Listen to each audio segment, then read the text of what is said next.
برادران ملت اسلامیہ، السلام علیکم ورحمۃ اللہ وبرکاتہ۔ الحمد للہ وکفا وسلام علی حبیبہ المصطفیٰ، اما بعد فاعوذ باللہ من الشیطان الرجیم، بسم اللہ الرحمن الرحیم۔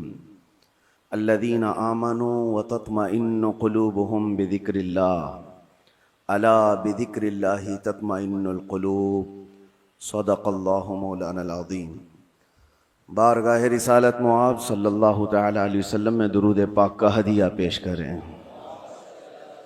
اللہم صلی علی سیدنا محمد معدن الجود والکرم وآلہ واصحابہ الکرام وابنہ الکریم وبارک وسلم صلاة دائمة سرمدا ابدا۔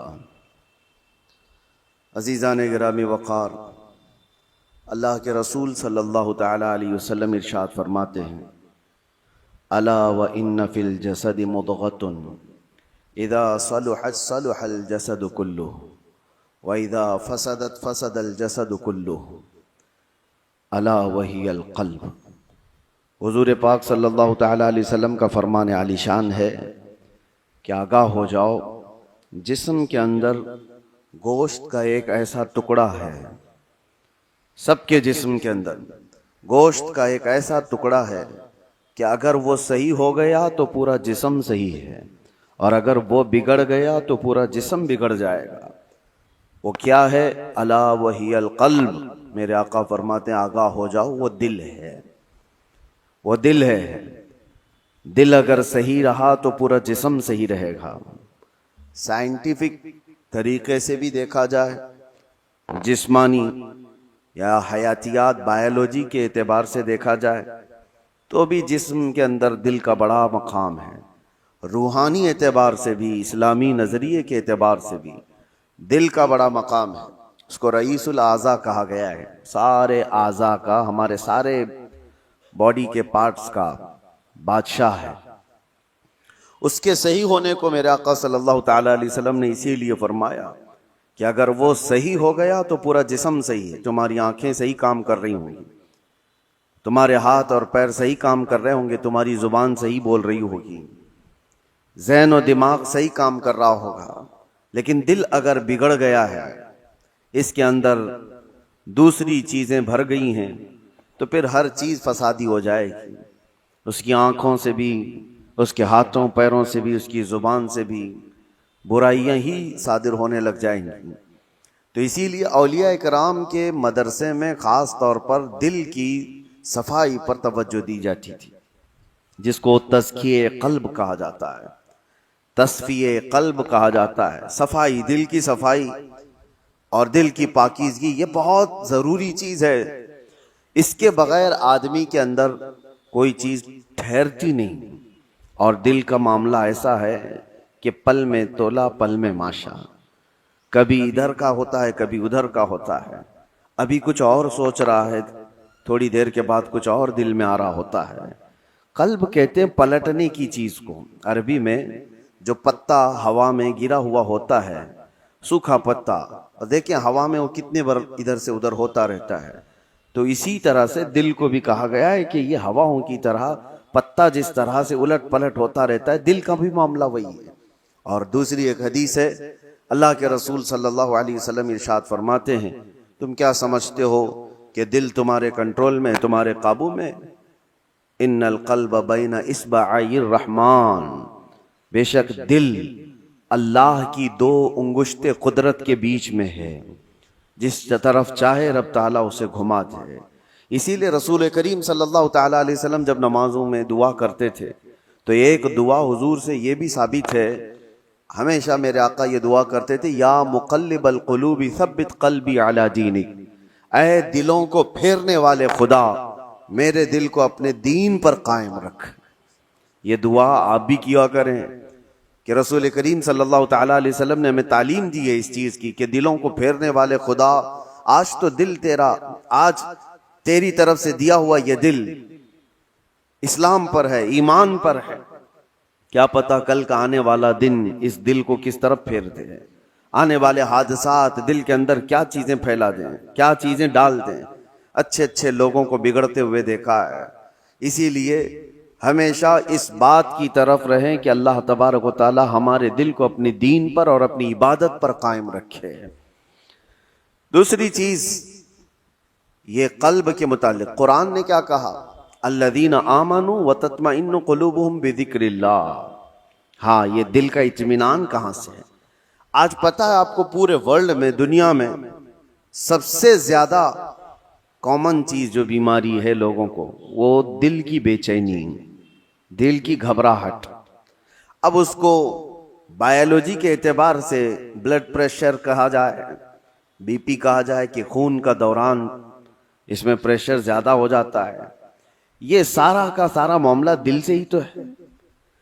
اس کو سائنسی نظریے سے دیکھنے والے لوگ الگ الگ طریقے سے سمجھتے ہیں کہ دل کے اندر چکناہٹ زیادہ آ گئی، خون میں موٹاپا آ گیا ہے، بلڈ جو ہے وہ تھوڑا سا تھک ہو گیا ہے، جس کی وجہ سے دوران خون کم ہو گیا اور پریشر بڑھتا گیا اور بی پی آ گیا، اٹیک آ گیا ہے، فلاں فلاں چیزیں، اس کو بایولوجی کے اعتبار سے دیکھنے والے۔ لیکن صوفیہ اکرام فرماتے ہیں جب جب گناہ زیادہ ہوتے ہیں دل کے اوپر دورہ بڑھ جاتا ہے، دل کی بے چینی اور گھبراہٹ بڑھ جاتی ہے۔ جب کبھی دل کے اندر بے چینی اور گھبراہٹ ہو تو صوفیہ اکرام فرماتے ہیں سب سے پہلے توبہ کرو، توبہ کرو، اللہ کریم کی بارگاہ میں اپنے آنسو بہاؤ، دیکھنا دل تمہارا ہلکا ہو جائے گا۔ اور قرآن کیا کہتا ہے؟ قرآن یہ کہتا ہے جو ایمان والے لوگ ہیں ان کے دلوں کا اطمینان اللہ کے ذکر سے ہوتا ہے۔ الا بذکر اللہ تطمئن القلوب، آگاہ ہو جاؤ، اللہ کے ذکر سے دلوں کو سکون ملتا ہے۔ اور یہاں حال یہ ہے کہ جو ایمان والے ہیں وہ مہینوں ہو جاتا ہے اللہ کا ذکر نہیں کرتے، تو پھر دل کو انہوں نے بے چین ہی تو رکھا ہے، دل کو غذا نہیں دی ہے، دل کو ایسی آوارہ چھوڑ رکھا ہے۔ ارے میاں، جسم کو صبح سے لے کر رات تک کھانا نہ دو تو یہ نڈھال ہو جاتا ہے، چکر آنے لگ جاتے ہیں۔ اگر 2-3 دن کھانا نہ دیا جائے تو جسم تو ختم ہی ہو جاتا ہے۔ تو جب جسم کمزور ہوتا ہے بغیر غذا کے تو دل بھی کمزور ہوتا ہے بغیر غذا کے، اور دل کی غذا ہے اللہ کا ذکر۔ اللہ کا ذکر جب جب ہو تو یہ دل کو پاورفل بناتا ہے، دل کے اندر مضبوطی آتی ہے۔ 2 چیزیں خاص کر لیں اپنی زندگی میں، ایک استغفار کثرت سے، استغفر اللہ ربی من کل ذنب واتوب الیہ، بیٹھتے اٹھتے جس وقت بھی ہو استغفار کثرت سے کرو کہ توبہ کرنا ہے۔ نہ جانے ہماری آنکھیں ابھی کیا کر کے آئی ہیں، پتہ نہیں ہمارے ہاتھوں نے کیا کر دیا، ہماری زبان نے کیا کیا، دن بھر کی خطائیں یہ بڑھتی بڑھتی چلی جاتی ہیں۔ اور ایک حدیث یہ بھی ہے کہ جب انسان پیدا ہوتا ہے نا تو اس کا دل بالکل صاف شفاف آئینے کی طرح ہوتا ہے، صاف شفاف ہوتا ہے آئینے کی طرح۔ جب وہ گناہ کرتا ہے تو ایک کالا دھبا اس کے دل پر لگا دیا جاتا ہے، ایک دھبا، پھر دوسرا گناہ کرتا ہے دوسرا دھبا، تیسرا گناہ کرتا ہے تیسرا دھبا، تو یہ دھبے، یہ داغ بڑھتے بڑھتے بڑھتے پھر پورے دل کو کالا کر دیتے ہیں، پورا دل سیاہ ہو جاتا ہے۔ اور جب دل کالا ہو جائے تو اس کی علامتیں یہ بتائی گئی ہیں کہ مسجد میں زیادہ دیر بیٹھنے کا من نہیں کرتا، قرآن زیادہ دیر پڑھنے کی طبیعت نہیں چاہتی، جلدی سے قرآن بند کر دو، جلدی سے مسجد سے نکل کر بھاگ جاؤ، نیکیوں کی طرف اس کی رغبت نہیں ہوتی، جیب میں پیسے ہوں گے لیکن کسی کو خیرات کرنے کا دل نہیں کرتا۔ تو یہ دل کے کالے ہونے کی علامات ہیں، سیاہ ہونے کی علامات ہیں۔ یہ ایکسرا مشین سے اور سونوگرافی سے معلوم ہونے والی چیزیں نہیں ہیں، یہ اللہ کے نبی صلی اللہ تعالیٰ علیہ وسلم نے بیان فرمایا۔ اب اس کی علاج کی طرف ہمیں توجہ دینی۔ آج دنیا نے ہمارے دلوں کو اپنے رنگین گناہوں سے سیاہ کر ہی دیا ہے۔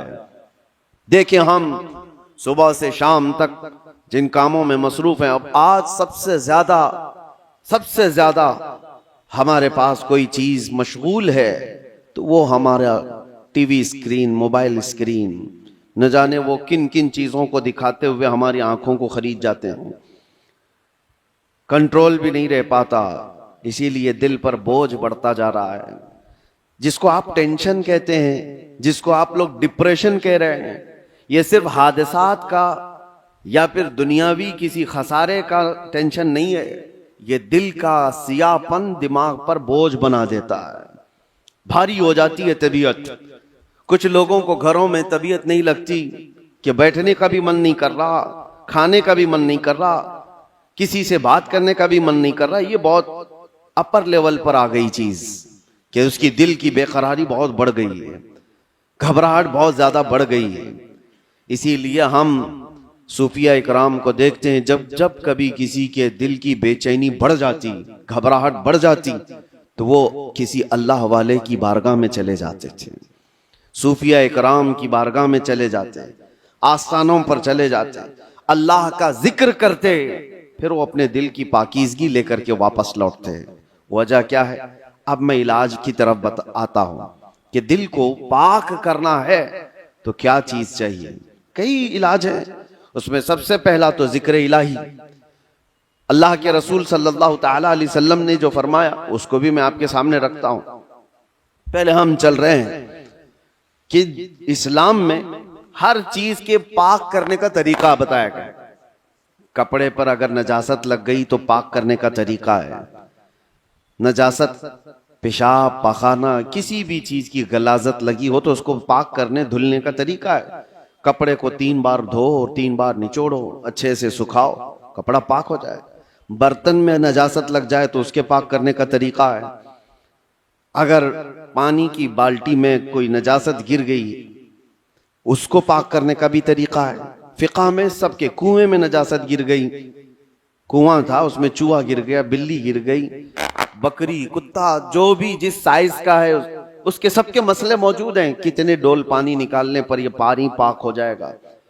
زمین کے پاک کرنے کا بھی طریقہ ہے. زمین پر اگر نجاست لگی, مثال کے طور پر کسی جانور نے لید کر دیا, گوبر کر دیا, اب نجاست تو لگی ہے, اس کو پاک کیسے کیا جائے؟ تو فقہ کا قانون ہے کہ زور بارش ہو جائے یا آپ تیزی سے اس پر پانی بہاؤ اور پھر تیز دھوپ پڑ جائے, زمین سوکھ گئی تو وہ زمین پاک ہو گئی, کیونکہ اب اس کو نچوڑا نہیں جا سکتا. زمین تو جہاں ہے وہی. تو اس کا قانون یہ ہے کہ تیز بارش ہو گئی اور تیز دھوپ پڑ گئی, سوکھ گئی زمین تو پاک ہو گئی. بارش نہیں ہے تو تیز پانی مار دیا اور اس کے بعد دھوپ لگنا ضروری ہے, تیز دھوپ اس کو لگی ہو تو زمین پاک ہو گئی. تو یہ نجاستوں سے پاک کرنے کے طریقے. اب آئیے میں آپ کو بتاتا ہوں, دل پر نجاست لگی ہو یہ کیسے پاک کیا جائے. گناہوں کے دھبے لگے ہوں, اس میں نہ جانے لالچ, غیبت, کینہ, بغض, عداوت, نہ جانے کیا کیا چیزیں بھر گئی ہوں. یہ نجاست پاک کرنے کا طریقہ کیا ہے؟ مولانا جلال الدین رومی مثنوی شریف کے مصنف فرماتے ہیں دل کو پاک کرنے کا طریقہ ویسی ہی ہے جیسے زمین کو پاک کرنے کا طریقہ ہے. زمین کو پاک کرنے کے لیے تیز بارش کا ہو جانا اور تیز دھوپ کا پڑ جانا کافی ہوتا ہے کہ زمین پاک ہو جاتی ہے. دل کو پاک کرنے کے لیے ذکر الہی کی بارش ہونا چاہیے اور کسی شیخ کامل کی تیز نگاہ پڑنی چاہیے, دل پاک ہو جاتا ہے. ذکر الہی کی بارش ہو تو پانی کی طرح اس کو دھل دیتا ہے, اور اس کے بعد کسی شیخ کامل اللہ والے کی نظر اس پر پڑے تو پھر اس کا دل اسی طرح سے سوکھ کر کے پاک ہو جاتا ہے جیسے زمین پاک ہو گئی. آج ہمارے لیے یہی تو مسئلہ ہے کہ ہم اپنا وقت اپنے دل کی پاکیزگی کے لیے نہیں نکال پاتے, ہمارے پاس یہ وقت ہی نہیں رہ گیا. ہاں اگر جسم کے اندر کوئی بیماری آ گئی تو پھر بھاگیں گے, دوڑیں گے, ڈاکٹرز کے پاس علاج کرائیں گے. میرے عزیزو, یہ بے چینی اور بے قراری اور گھبراہٹ کا علاج ان کے پاس بھی نہیں. وہ ڈاکٹرز زیادہ سے زیادہ آپ کو نیند کی گولیاں دے سکتے ہیں ڈپریشن کم کرنے کے لیے, سٹریس کم کرنے کے لیے. آپ اچھے سے سو, گھنٹوں سوتے رہو, کسی کو سلا دینا یہ ڈپریشن کا علاج نہیں ہے. اور کچھ تو ڈاکٹرز کے پاس جا کر ڈپریشن کا علاج گولیوں سے لے کر کے آ گئے, اور کچھ اپنے ہاتھوں علاج کرنے کے لیے سگریٹ پینے لگ گئے, اپنے ہاتھوں علاج کرنے کے لیے وہ بیڑی گٹکا کھانے لگ گئے. ان کو یہ لگتا ہے کہ جیسے ہی ڈپریشن ہوگا, ٹینشن ہوگا, سگریٹ پھونکوں گا تو ٹینشن فری.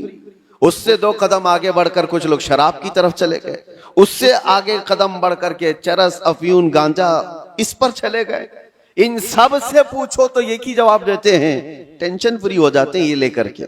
سگریٹ والا بھی, شراب والا بھی, چرس گانجے والا بھی, اس کو یہ لگتا ہے کہ یہ لینے کے بعد ایسا لگتا ہے میں ہواؤں میں اڑ رہا ہوں, اس کے بعد نشہ اترنے کے بعد پھر کیا ہوتا ہے؟ یہ تو اس طرح سے ہے کھجلی کی بیماری، جب تک کھجاتے رہو اچھا لگے، ہاتھ چھوڑ دو تو پھر جلن شروع ہو جائے، چمڑی چھل جائے۔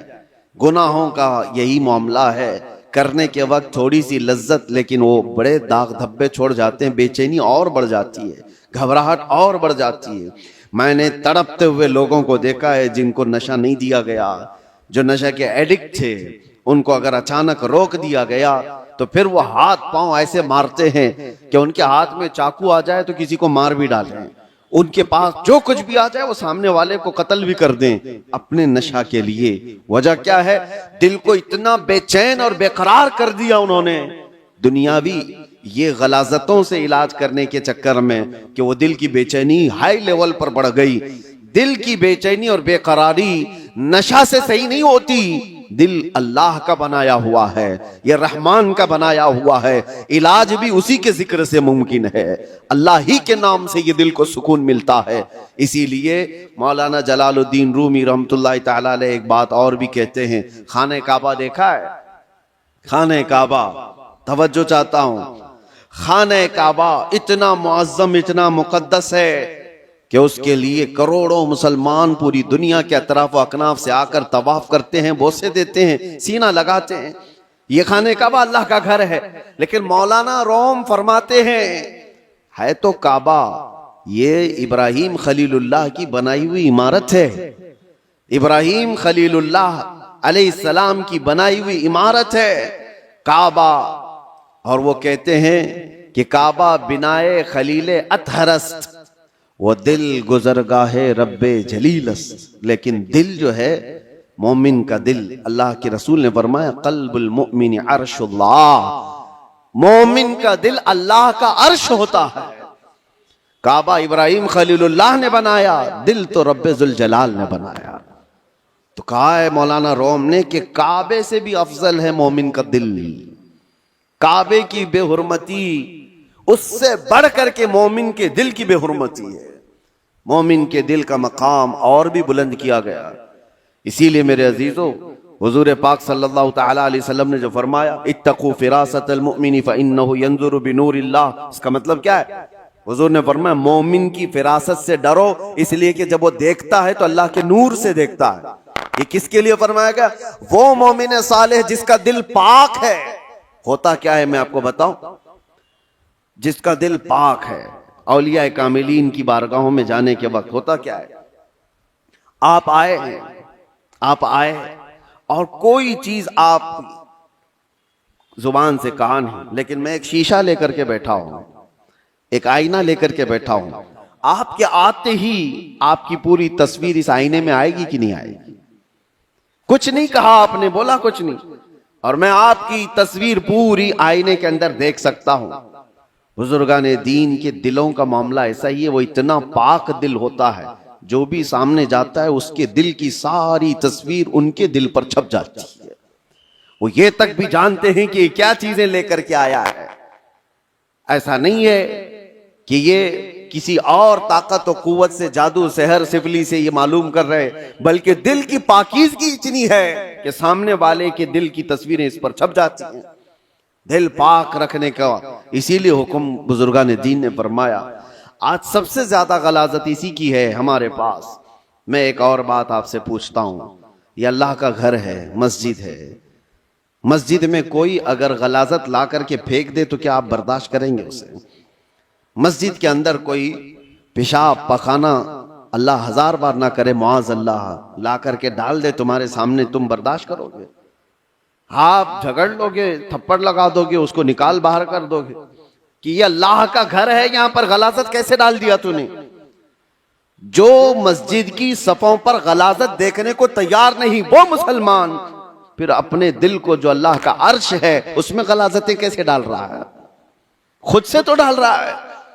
نہ جانے کس کی محبت، نہ جانے کون کون سے غلیظ سوچیں اس نے دل میں ڈال رکھا۔ اسی لیے حضرت صابر کلیری رحمت اللہ تعالی علیہ فرمایا کرتے، ایک دل ہے اس میں دو چیزیں نہیں آ سکتی، یا تو اللہ کی محبت آئے گی یا تو پھر انسانوں کی، اللہ رسول کی محبت ہوگی یا تو پھر انسانوں کی، دنیا کی۔ دنیا کی محبت اور اللہ کی محبت ایک ساتھ دل کے اندر نہیں آ سکتے. تو تم یہ فیصلہ کرو کس چیز کو تم نے جگہ دے رکھا ہے، اپنے دل کو کس کے لیے کھول رکھا ہے. میرے عزیزو، اور ایک علاج کی طرف میں آپ کو لے کر چلتا ہوں. اللہ کے رسول صلی اللہ تعالی علیہ وسلم کے پاس ایک صحابی آئے. ایک علامت اور بھی میں آپ کو بتاؤں. نماز پڑھتے ہیں، جیسے ابھی میں نے کہا دل کے کالے ہونے کی علامت یہ ہے کہ مسجد میں زیادہ دیر دل نہیں کرتا، نمازوں کا وقت ہو جائے تو طبیعت بھاری لگنے لگے، اسے عبادتوں کی طرف شوق نہیں لگتا. یہ دل کے اس کے سیاہ ہونے کی علامت. اسی طرح سے جب قرآن کی تلاوت ہوتی ہے نا تو پاک دل والے کی آنکھوں سے آنسو آ جاتے ہیں. صاف دل والا نمازوں میں ماہ ہو جاتا ہے، ڈوب جاتا ہے. اور دل کے اندر اگر گناہوں کا بوجھ ہو تو نماز بھی بھاری. وہ پیچھے سے چلانے لگ جائے، امام صاحب کتنی لمبی قرات کرتے ہیں یار، یہ تو دعائیں کتنی لمبی لمبی مانگتے ہیں، ہمارا کام دھندا ہے. تمہارا دل کا بوجھ ہے جو تم 3 گھنٹے 4 گھنٹے میچ دیکھنے پر یہ نہیں کہتے کہ کتنا لمبا چل رہا ہے، فلمیں دیکھنے پر کبھی یہ نہیں کہتے، لیکن مسجد میں 10 منٹ سے زیادہ کی اگر جماعت ہو جائے تو یہ بے چینی اور بے قراری کیوں بڑھ جاتی ہے. آپ کو پتا ہے وہ صحابہ اکرام جب نماز پڑھاتے تھے، حضرت معاذ ابن جبل فجر کی نماز میں انہوں نے پورے سورہ بقرہ پڑھا دی تھی. سورہ بقرہ 2.5 پارے کی ہے، آپ 2.5 صفحہ نہیں سن پاؤ گے. 2.5 پارے تقریباً انہوں نے پورے فجر کی نماز میں پڑھا دی. وہ صحابہ ماں ہوتے تھے سننے میں. اب جس بات کے لیے میں یہ کہہ رہا ہوں، نمازوں میں اگر بے چینی اور بے قراری بڑھ گئی ہے تو کیا کرنا چاہیے. ایک صحابی آئے تھے حضور کی بارگاہ میں، یوں کہا یا رسول اللہ صلی اللہ علیہ وسلم، دوسرے لوگ سب جو آپ کے پیچھے نماز پڑھتے ہیں تو روتے ہیں، گڑ گڑاتے ہیں، اللہ کو یاد کرتے ہیں، مجھے رونا نہیں آتا، قرآن پڑھنے پر مجھے اشک نہیں آتے. حضور پاک صلی اللہ علیہ وسلم نے فرمایا تمہارا دل سخت ہو گیا ہے. یہ فرمایا تمہارا دل سخت ہو گیا ہے، اس کو نرم کرو. کہا کیا کروں؟ کیا علاج میرے آقا نے بیان کیا. وظیفے تو کرتے ہی رہتے ہیں. حضور پاک صلی اللہ تعالی علیہ وسلم فرماتے ہیں جاؤ کسی یتیم بچے کے سر پر ہاتھ پھیرو، اللہ دل نرم کر دے گا. ایک علاج یہ بھی میرے آقا نے فرمایا، یتیموں کے لیے دل میں اپنے احساس پیدا کرو، دل نرم ہو جائے گا. آج سچ بتاتا ہوں میرے عزیزوں، ڈھونڈو ہزاروں ایسے غربا اور مساکین جن کی آنکھوں کو پوچھنے والا کوئی نہیں، جن کی ٹھنڈی اور گرمیوں کے سلسلے میں کوئی دیکھنے والا نہیں. ان بچوں کے لیے اگر احساس بھی دل کے اندر ہو، ایک آنسو کا قطرہ بھی نکلے تو تمہارا دل نرم ہو جائے گا. آپ کو پتا ہے جب کبھی میں ان فلسطین کے بچوں کو دیکھتا ہوں، رمضان آئے، عید آئے تو اپنے والدین کی قبروں پر جا کر بیٹھ جاتے ہیں، اور کوئی بچہ اپنے باپ کو پکار رہا ہوتا ہے کہ بابا مجھے سن رہے ہو، آج عید کا دن ہے، کوئی کپڑے پہنانے والا نہیں. تو یہ زمانے رسول یاد آتا ہے. یہ وہ یتیم ہیں کہ اگر میرے آقا کے زمانے میں پکارے ہوتے تو میرے آقا کندھوں پر بٹھا لیتے تھے. آج امت پر کچھ احساس نہیں ہوتا. ان کی چیخیں، ان کی پکار کو سن کر کے سب ہم اپنے اپنے عیش میں مصروف رہتے ہیں. اپنے دل کے اندر احساس پیدا کرو، دل نرم ہو جائے گا. اور ہم تو جھڑکیاں دے کر کے لوگوں کے تلاشی میں لگ جاتے ہیں، اس کا تو دھندا ہے مانگنے کا، اس کا تو دھندا ہے کمانے کا، یہ غریب نہیں ہے، یہ ایسا ہے ویسا ہے. ساری پنچایت میں تو لگے رہتے ہیں. کیا کوئی یتیم ملتا ہی نہیں، کوئی مسکین ملتا ہی نہیں جس کے سر پر ہم ہاتھ رکھیں؟ میرے عزیزو آج کے دور میں بھی بہت ہے اس طرح کے. کچھ غیرت مند لوگ وہ ہیں جو زندگی پر سوال نہیں کرتے. کل کی بات میں بتاؤں، کل ہی کی بات، میرے پاس ایک خاتون کا ایسا مسئلہ آیا جس کے 3 بچے معذور ہیں. ایک 14 سال کا، دوسرا 12 سال کا، تیسرا 9 سال کا. تینوں بستر پر، ہاتھ پاؤں مڑے ہوئے، سر جھکا ہوا، نہ بول سکتا ہے نہ ہاتھ اٹھا سکتا ہے. پیشاب پخانہ سب بستر پہ، اور شوہر کا انتقال ہو چکا. 3 بچوں کو پالنے کے لیے وہ خاتون کہتی ہے میرے پاس 1 گھنٹے کی بھی فرصت نہیں ہوتی. اس کو کھلا کر فارغ ہو جاؤں تو اس کا ہوتا ہے، اس کو کھلا کر فارغ ہو جاؤں تو اس کا ہوتا ہے. اس کا پیشاب صاف کروں تو اس کا ہوتا ہے، اس کا پیشاب صاف کروں تو اس کا ہوتا ہے، میں نہ جاب کر سکتی ہوں نہ کمانے کے لیے جا سکتی ہوں، مجھے یہ بتائیں کہ یہ 3 بچوں کو جس طرح سے پالنا ہے۔ اور آخر میں اس خاتون نے جو بات کہی میرے دل پر لگی۔ میں نے کہا گھبراہٹ اور بے چینی میں کفر تو نہیں کرتی ہوں کہ میرے گھر میں ایسا کیوں ہو گیا؟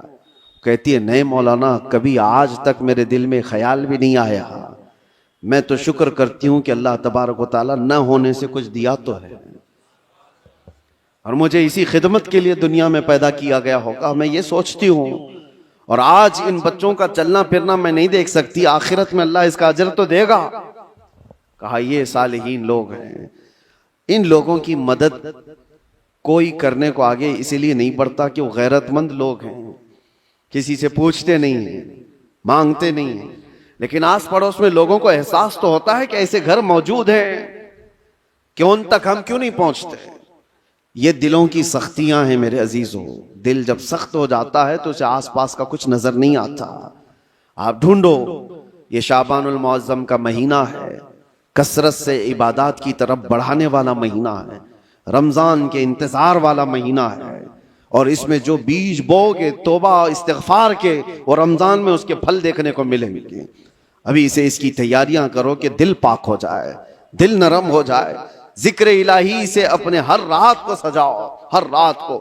اور جس کا دل بیمار ہوا، قرآن تو یہ کہتا ہے ثم قست قلوبهم من بعد ذلك فهي كالحجارة او اشد قسوة، کہ بنی اسرائیل کے بارے میں قرآن میں اللہ فرماتا ہے ان کے دل اتنے سخت ہو گئے جیسے پتھروں کی طرح، پتھروں کی طرح۔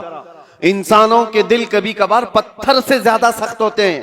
وَإِنَّ مِنَ الْحِجَارَةِ لَمَا يَتَفَجَّرُ مِنْهُ الْأَنْهَارُ وَإِنَّ مِنْهَا لَمَا يَشَّقَّقُ فَيَخْرُجُ مِنْهُ الْمَاءُ وَإِنَّ مِنْهَا لَمَا يَهْبِطُ مِنْ خَشْيَةِ اللَّهِ۔ اللہ فرماتا ہے پتھر تو ایسے ہیں کہ کبھی کبھار ان میں سے پانی تو نکل جاتا ہے، پتھر تو ایسے ہیں کہ ان میں سے نہریں نکلتی ہیں۔ آپ نہیں دیکھتے پہاڑوں سے جو فالس، جو آبشار گرتے ہیں، یہ کیا ہے؟ اللہ فرماتا ہے یہ خوف خدا سے پتھر روتا ہے تو پانی نکلتا ہے، یہ پتھروں کا رونا ہے۔ وَإِنَّ مِنْهَا لَمَا يَهْبِطُ مِنْ خَشْيَةِ اللَّهِ۔ اللہ فرماتا ہے کبھی کبھار یہ چٹانیں کھسک کر کے جو گر جاتی ہیں، آپ دیکھتے ہیں لینڈ سلائیڈنگ کہا جاتا ہے اس کو، یا پھر چٹانیں کھسک کر کے گر جاتی ہیں، قرآن تو کہتا ہے یہ خوف خدا سے ہل جاتے ہیں پتھر، تو پہاڑوں سے گر جاتے ہیں۔ اور انسان کا دل ایسا ہے کہ پتھروں سے زیادہ سخت ہو جاتا ہے، نہ اس کے آنسو آئے نہ اس کا جسم حرکت میں آیا۔ یہ قرآن کی بات کہہ رہا ہوں۔ تو جب اتنا سخت ہو جاتا ہے دل، تو یہ بھی کہا گیا کہ انسان کا ہائی لیول کا جب سخت دل ہو جاتا ہے تو وہ اپنی ماں اور بیٹی میں اور بیوی میں فرق کرنا بھول جاتا ہے، وہ عام عورت میں اپنی رشتوں میں فرق کرنا بھول جاتا ہے، حلال اور حرام کی تمیز اس سے نکل جاتی ہے، اور اس کو نماز اور غیر نماز کے اوقات میں کوئی فرق نہیں لگتا، یہاں تک کہ بڑھتے بڑھتے اسلام اور کفر کے بیچ کی دیوار کو بھی وہ ختم کر جاتا ہے۔ دل کی سختی آدمی کو، وہ دلوں کی سختیاں ہی تو تھی جو مکہ والے اپنی پیدا ہوئی بچیوں کا گلا مروڑ کر زندہ دفن کر دیتے تھے، وہ دلوں کی سختیاں ہی تو تھیں کہ وہ اپنی ماں اور بہنوں کو بازاروں میں لا کر کے بیچ دیتے تھے، وہ دلوں کی سختیاں ہی تو تھیں کہ قافلے کے قافلے لوٹ کر کے ان کو مار دیا کرتے تھے۔ دل جب سخت ہوتا ہے تو آدمی یہ تمام گناہوں کی طرف جاتا ہے۔ جتنے بھی کرائم بڑھتے ہیں، میں نے دیکھا ہے کچھ لوگ کرمنل وہ اس طرح سے سامنے والے کو قتل کر دیتے، مرڈر کر دیتے، یہ دلوں کی سختیاں ہیں۔ اور دل نرم ہو تو چونٹی کو بھی ہاتھ لگانے سے ڈرتے رہتے ہیں۔ آپ کے اندر اگر دل نرم ہے تو آپ جانور کو بھی مارنے سے کتراتے ہیں نہیں، اور دل سخت ہو جائے تو پھر اس کے سامنے کوئی تمیز نہیں ہوتی۔ اس لیے سب سے پہلے دل کا علاج کریں، اپنے دلوں کا علاج اللہ کے ذکر سے ہے، کثرت سے اللہ کا ذکر کریں۔ یا اللہ یا رحمان یا رحیم، دل مارا کن مستقیم۔ ہمارے بزرگان دین جب بیعت کرتے تھے تو سب سے پہلے یہ پڑھاتے تھے، اے اللہ، اے رحمان، اے رحیم، دل مارا کن مستقیم، میرے دل کو، ہمارے دل کو استقامت عطا فرما دے، ہمارے دل کو صراط مستقیم عطا کر دے، گھبراہٹ اور بے چینی سے آزاد کرا دے۔